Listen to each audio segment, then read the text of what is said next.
Dans Psaume 132,4, David ne pensait pas à un édifice terrestre. Il désirait construire la maison de Dieu, en se laissant guider par le plan divin lui-même, qui était une ombre de la véritable maison spirituelle que le Seigneur Jésus-Christ est en train de construire. Au verset 17, le Seigneur déclare « Là je ferai bourgeonner la corne de David ». David est un type du Seigneur Jésus. Le mot corne désigne le Messie, loin de Dieu. David commençait ainsi à comprendre qu'il y aurait une grande révélation du Seigneur Jésus dans sa propre maison. C'est seulement lorsque nous venons à la maison de Dieu que notre faim pour lui est entièrement satisfaite.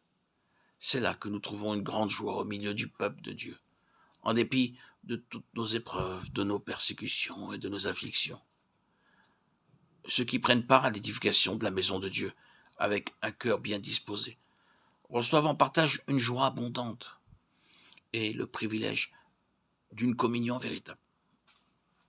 Il en est dont le plaisir se limite à chanter au cours des réunions. D'autres ont des aspirations encore moins élevées. Aucun d'entre eux ne participe à la construction. Ils seront facilement scandalisés et leur joie ne durera pas. Le psaume 133 nous montre comment partager la plénitude de Dieu. Nous sommes frères dans le Seigneur, sous la direction duquel nous assemblons. Aaron était le grand prêtre, mis à part pour le service de l'Éternel. On versa en abondance sur sa tête de l'huile d'onction spécialement préparée, qui coula jusque sur les extrémités de ses vêtements. Le Seigneur Jésus-Christ, qui est la plénitude de Dieu, est notre grand prêtre par excellence. Il reçoit de l'Esprit Saint une onction perpétuelle, qui ne connaît aucune limite. À mesure que nous nous plaçons sous sa direction, cette onction vient sur nous, pour nous donner l'unité de l'Esprit, dans le lien de la paix. Nous ne devrions pas nous enorgueillir de notre appartenance sociale, de nos croyances, de notre éducation, de notre communauté ou de quoi que ce soit d'autre, mais garder l'unité de la foi parmi tous nos frères et sœurs. Ainsi, la vie du Seigneur Jésus-Christ entrera à flot en nous, sans aucune entrave, et nous donnera notre part dans l'édification de son Église, la Tzion céleste. C'est là que le Seigneur ordonne la bénédiction de la vie pour l'éternité. Une Église bénie partage la plénitude de Dieu. L'Esprit doit croître dans l'Église tout entière.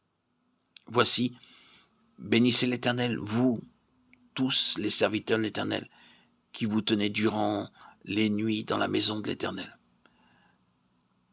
Élevez vos mains dans le lieu saint et bénissez l'Éternel. Psaume 134, 1, 2. À mesure que nous continuons à adorer et à glorifier le Seigneur en tant que frères et sœurs, nous apprenons à le servir, le magnifier et le glorifier dans toutes les circonstances. Ceci est une manifestation du dessein pour lequel Dieu nous a sauvés. Les psaumes nous guident, degré après degré. Les psaumes nous enseignent à servir notre Seigneur, pour lui-même, et non pas en vue d'une récompense. Il y a une grande joie dans un tel service du Seigneur. Puisse-t-il nous accorder l'expérience décrite dans les 15 psaumes de degrés, et que notre part dans la plénitude de Dieu, avec le privilège d'être gardé sous la direction du Seigneur Jésus-Christ, puisse s'établir dans nos cœurs, dans nos vies.